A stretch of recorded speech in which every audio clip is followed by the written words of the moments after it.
Hi, everybody. I'm Sarah Cruz with Embrace Ayurveda, and I have our dear Barbara here with us today. Barbara completed the Ignite Your Life reset about 6 months ago and had some amazing experiences with that. Barbara is a longtime school nurse, a mother, a grandmother, a lover of dance, books, and poetry, and so much more. And as I've gotten to know Barbara, I've learned a lot from you, Barbara. Just in less than a Thank you. year that I've known you, just you sharing your wisdom, your beauty, your insights has been so inspirational for me. So welcome. Thank you, Sarah. I'm glad to be here. Yeah, well, I have an initial question that I love to ask people right off the bat. And that is, what do you love about your life, Barbara? What do I love about my life? Yeah. I I would say I love the fact that I'm here in this life. I love the fact that life does not that always surprises me, that there's so much more each day. And I think when I was younger, I might have made life finite, like, there's a certain time for this, there's a certain time for that. And I think that what I love about life is that I can be a child and a grown up and a grandmother and a mom, as you said, all those things, all in like the same day. And that there's a common thread with all of those parts of me, those roles that I have. Um, and that common thread is to look at life how my life is, I'm looking at it with wonder. Even when I'm disappointed, I look at it that, well, there was probably some inspiration in that, some motivation in that. And I think that I truly would like life to go on forever. I mean, I just think that it's like really cool. Absolutely. I love it. Thank you for that. And Barbara, like I mentioned earlier, also you have so much wisdom and life experience. And one fine day, it came into your realm, into your world, that this thing called the Ignite Your Life Reset was available, and something about it resonated with you. And looking back, I'm just wanting to reflect on what inspired you to do the reset at the time that you did. It's a very good question. And I've thought about it. My daughter had mentioned the program to me, Mhm. probably early in the summer of last year. And she knew that I was stuck. I was trying very hard to figure out what I was going to do because I knew that I was not listening to my body. I can't say that I had poor eating habits, but I wasn't being kind. I had been through some emotional upheavals, and I might, as a nurse, I might be imparting wisdom to others, but for some reason, I think I just didn't think that I deserved to bring this attention to myself. That's the way that I looked at it. And then, truthfully, I did. I read all of your literature, the website, and then I just kind of put it aside for a couple of weeks. And then it just seemed that I was looking and searching, and then I decided to be quiet and just listen. And I thought, I'm going to do this. I mean, it was probably over a couple of days. And then I asked to consult with you. And the moment that I saw what I was impressed with was the fact that you were what you said you were, that you are what you say you are. So there was no hocus pocus. This was this person who saw me for who I am and heard me.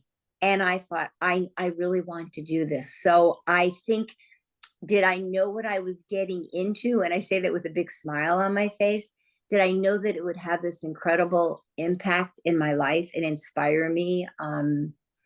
No, I really wanted to just simply take care. So I guess that was what it was. So you, I believed, were going to provide me with guidance so that I would learn how to take care, because it's something I realized I just wasn't doing and probably hadn't allowed myself to do, or maybe I wasn't taught to do it, or it wasn't role modeled to me.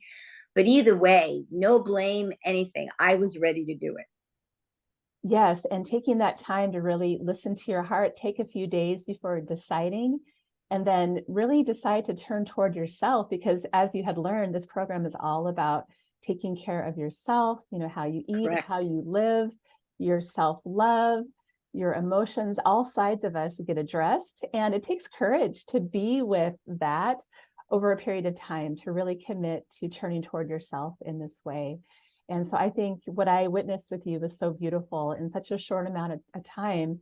You really honoring yourself, listening to your Yes. inner wisdom and acting from that place. So it was, yeah, it's been such a joy watching the whole process with you, Thank Barbara. you. And I'm wondering, once you got going in the program, during and after, here we are months later, kind of what you learned from that program about yourself.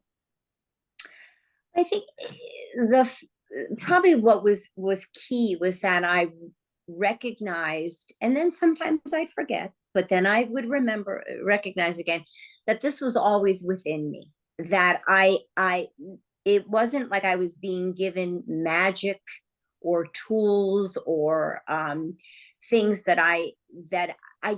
didn't already exist. They may not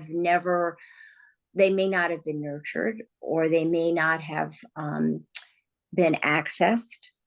But what was so beautiful was that each week, whether it was through a module or a lesson, whether it was through a breathing technique, um, whether I got conversation with our group, when I would so look forward to Monday and being able to see faces and celebrate, and then also be like sad with people if they fed their words, they regressed, and then Sarah would come in with words of encouragement. And so I think it was recognizing that I always had it within me.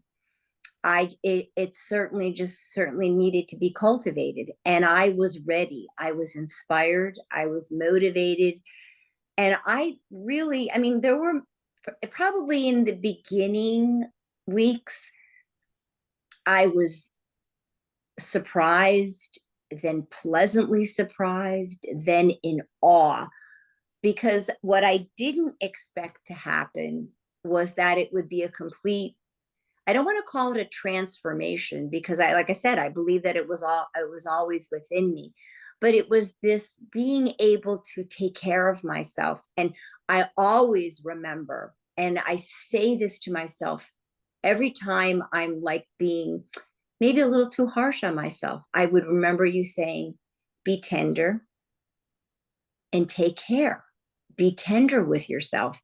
And that's easier said than done. But it just became part of me. And then I just started like looking at everything in the world. Like, I mean, I know you thought it was just so amazing. Like I'd say, like my nails are growing better. My eyebrows have come back. That's a whole other story unto itself. Um, and people some people who I knew, but people I didn't know were noticing a difference. Like my energy level was, I mean, I wouldn't call myself lethargic, but it was a different kind of energy between my dance and just being with people. I seemed to be, people were attracted to come and wanted to be around me because there was a light. And I feel like this program, it's not a program. It is. It's a living cell. It's a being, and it's like, but it's you. So it's different for each one of us, but it's us. And so I feel like, I was able to impart that. And I just, I don't think there were days that I struggled. I probably struggled more emotionally than anything else. Because what now I have sacred rituals, and I have things that I know because of you that I do every morning. And I've probably been more lax in the evening, and lax is a harsh word, so I shouldn't say that, but not because I'm watching TV or doing things that are will negatively impact, but because I miss the fact that sometimes I'm not listening to music as much as I want to in the evening, or I'm not um, listening to chants, or I'm, and like I said to you earlier, I'm reading now. Well, reading is great, and I'm not reading on my iPad. I'm reading an actual book, So it's just great. I can't say enough, and I tell anybody who will listen to me that I try to impart the knowledge that I gained, the self-assurance, the self-confidence, and then just to say, if it's there within you, you can do this. So Oh, thank you. And what you shared, like those deeper aspects of oneself, that you have been developing those over your life, but just really going more deeply into those, and self-acceptance and self-love, these kind of things. And really, I watched that unfold for you, like especially around acceptance. Thank you. Yeah. And you mentioned a few things about physical benefits from the program, eyebrows. I think you at some point had mentioned eyesight, like things like this. Oh, yes. I'm just wanting to look back and kind of remember what some of those benefits were that you noticed over time, physically as well. Sure. I mean, I could, we'll go head to toe. You are correct. I mean, I wear glasses, and I am amazed at how much sharper my vision has gotten. Now, as you mentioned, I'm a nurse by profession, almost 50 years. And these were things I didn't expect to happen. I'd say, so it's the clarity overall, but it's again, the eyesight. Um, and when I recently, I think it was the beginning of July, I had my yearly physical, and it wasn't that I had like atrocious numbers, but my cholesterol level is the best that it's ever been. So it's normal, but it's like in the normal. Before I was high normal, whether it be good cholesterol or bad cholesterol. And Dr. Cowan had remarked about that. My cardiologist, when I saw him just a couple of weeks ago, he said to me, there's definitely something, what is this with you? And so that was the other piece, that I did not go into this program to lose weight. That was not my goal. But what I wanted to do was lose, or try to process, the emotional pieces and the acceptance, and then to practice some of in practicing the breathing, the sleeping on my right side, and settling my mind before I went to bed. What a result for me was shedding a physical pounds as well. And he was so, I mean, he said, I want you to explain this to me. So I sat with him and did my best to explain the whole Ayurvedic practice. And his first comment was, you're not the first person to talk to me about that train of thought and that willingness to, participate and get your body back into itself, and then, see these effects. So I would have to say, I mean, seriously, and again, losing the physicality of it just was so good for my body, because and it was something that I did not expect as a result. There's also my joints. I had like the beginnings of arthritis, and that's a genetic type thing. And the freedom that I have, which I know again is because of some of the spiritual practices, but also being, I am very faithful with the fasting, piece of it, and making, and eating, and then my last meal, and then waiting the 3 hours before I, go to bed. I eat within an 8 hour window, my two meals. I, as you know, I didn't want to let go of weighing my food and all that, because again, I think it was part of a ritualistic thing. But then that became part of self-confidence and knowing, hey, I know what I'm doing here. I can do this, and then also not being upset with myself if I decided to have, a sweet treat at Thanksgiving, or for Hadley's, my granddaughter's birthday, that no, that's not what this was about. It's not about denial. It's about being kind to you and also participating in life. So I think that was the balance that I needed to attain during the transition and maintenance phase of this. But I probably said I answered your question 20-fold, but Yeah, that was really helpful. It really illustrated a lot. And that's really what this program is for. I heard you touch on it, and that is supporting you and returning to yourself, to the wisdom, to the wholeness, all that you already are, but returning you to that, returning you to yourself. And then on another level, preparing you for years to come, this long-term maintenance, where it's not just about 10 weeks of being in a program, but it's about correct. kind of releasing what's no longer serving on all levels, and then building this healthy foundation, rejuvenating, living a nourished lifestyle, going forward with those tools so that you can have that balance and that joy throughout your life. So the idea is long-term success with your well-being. Right. And you touched on, I mean, that the rejuvenation piece, I'm 68 years old, and I was reading an article that was in the New York Times this past Sunday about, like, how did it put it? The person was asked how old, when I look in the mirror, what did the person say? When I look in the mirror, I think I've made a mistake. Like, that can't be me. This person was 61 years old. I feel like it's not, it's, again, it's a mindset, but it's the spiritual and emotional part of it. And then it's the confidence and the assurance. It's also having someone such as you to be there in the beginning, and then always be there every week and be encouraging, not discouraging. Because I think, again, being a nurse, there was a time in my career where I was supposed to be the one to say, well, you shouldn't be eating that, or you shouldn't be doing this, when I was with cardiac patients or diabetic patients, but that's not the tack to take. It's celebrating those successes. And I think that was something I also learned from you and from our group, was to listen.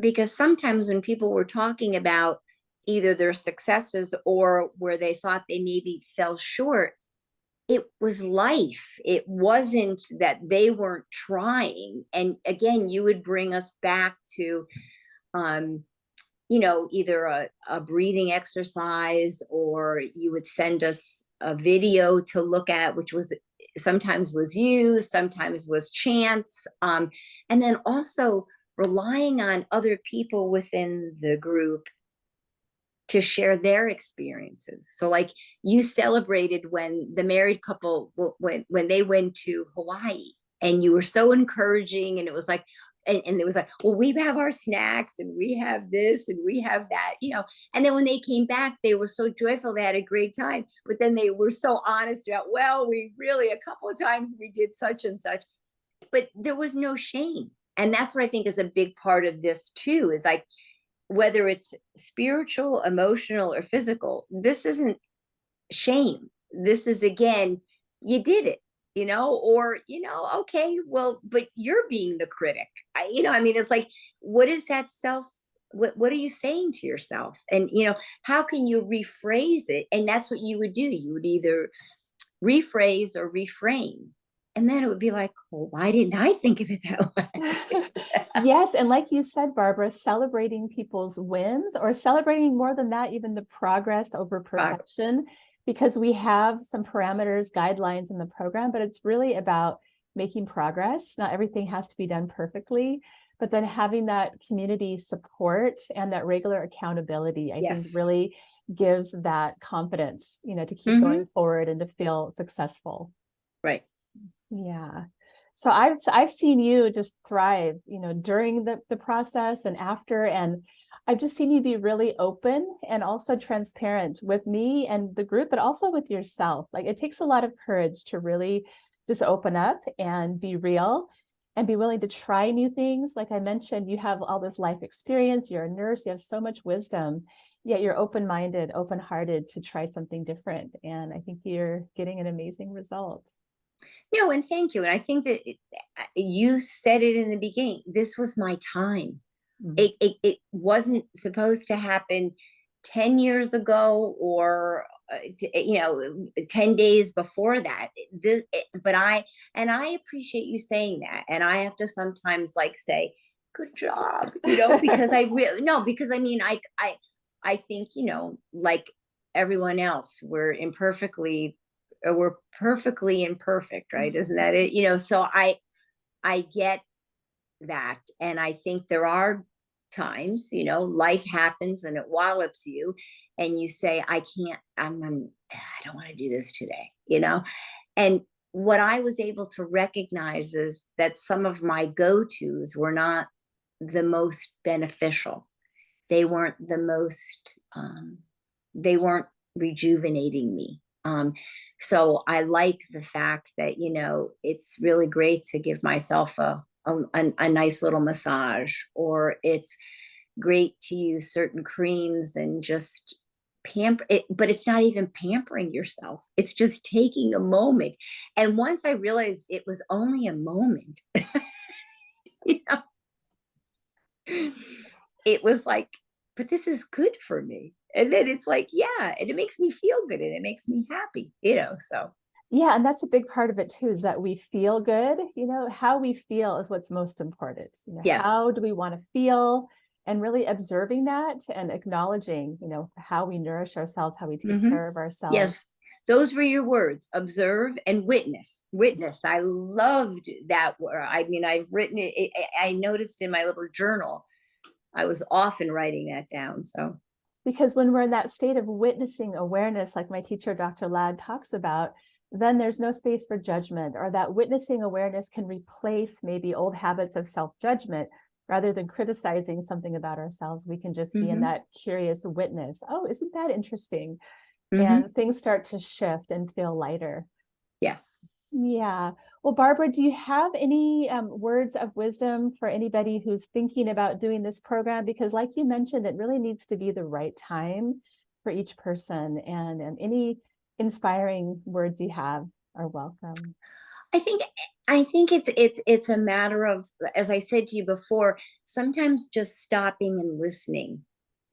Because I think, if you're like me, I wanted an answer on a piece of paper someplace. I wanted something to tell me that now was the time. And again, whether it was the spirit, I don't know who it was, God, the spirit, divine intervention, uh, common sense. I all I know is that I listened, and then I was open. As you use that word, I realized that um, I might need to be a little brave, because now I needed to listen to someone else and others as well, and be open to suggestion, not criticism. And I think that for me, I from the environment I had grown up in and where I was, there were too many negative words. And so to be open to, like, well, you can view it this way. I remember we all talked about, like, widening your perspective. So I say to anybody, just be open, um, listen, be prepared for the best feelings ever. And when you don't feel like the best feelings, it's still okay. Like it's just, that's today. But that doesn't mean that tomorrow's going to be that way. And I just have to say that, it was interesting for me when we started adding foods back in, and then, like, oh, you can have, but not you can have, because it was never that way. There's not a denial of anything. It's, these are the suggestions, and this is what, why, and these are the benefits. And almost immediately, if there was a word that was before immediately, I'd say you just start to feel different. And if you allow yourself to feel that, it's just incredible. So, I mean, I just know that it was like the right moment, but also that I can always reset again if I need to. And I think that's where it becomes, don't be so harsh on yourself. Just say, okay, well, it's okay. And then you also brought out the fact that, what is my body trying to tell me right now? What is my heart trying to tell me? Why is that happening right now? What's the motivation behind that?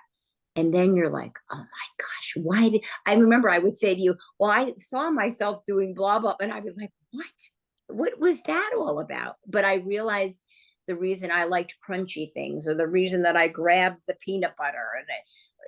And these were things that I was like, again, before I'd be either frustrated with myself or just say, oh, that's silly.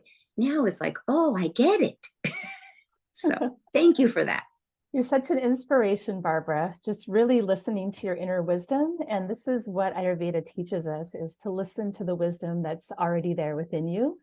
And I have seen you do this so beautifully. So thank you for sharing your wisdom and your beauty and your personal experience with us today. And just in closing, and it doesn't need to be related to the reset at all, but I'm wondering if you have any special words of wisdom for us today, maybe something you've been thinking about in life lately, or something you've been reflecting on that you want to share. Well, it's interesting. I remember that we spent, I think, the first call with the group on I am loving awareness. So I would think that's what I've been thinking about lately, is the fact that the program has really reinforced, supported for me, the love of awareness. And you can take that statement, I am loving awareness, and you can make them adjectives, adverbs, verbs, nouns, whatever you want to do. It's an interesting mantra, or interesting selection of words to use when I get up in the morning and when I go to bed at night. So I think being more aware and attuned has helped me become more alive and enjoy life, and really just want to see what magic is around the corner in the most delightful ways. Well, you're such a beautiful example for your children and your grandchildren and your whole community. And one thing I really love about you too, Barbara, is that you love to dance. A lot of times on our weekly group calls, you would come onto the call having come from a NIA class or dance class, so elated. So I think that's where, that youthfulness comes in, like being the wise one and also youthful at heart, and expressing them both. They can both exist together. Exactly. Thank you. Thank you for sharing with us today, Barbara. It's so lovely to sit with you, and just wish you all the best in all areas of your life going forward. Thank you. Take care. Okay.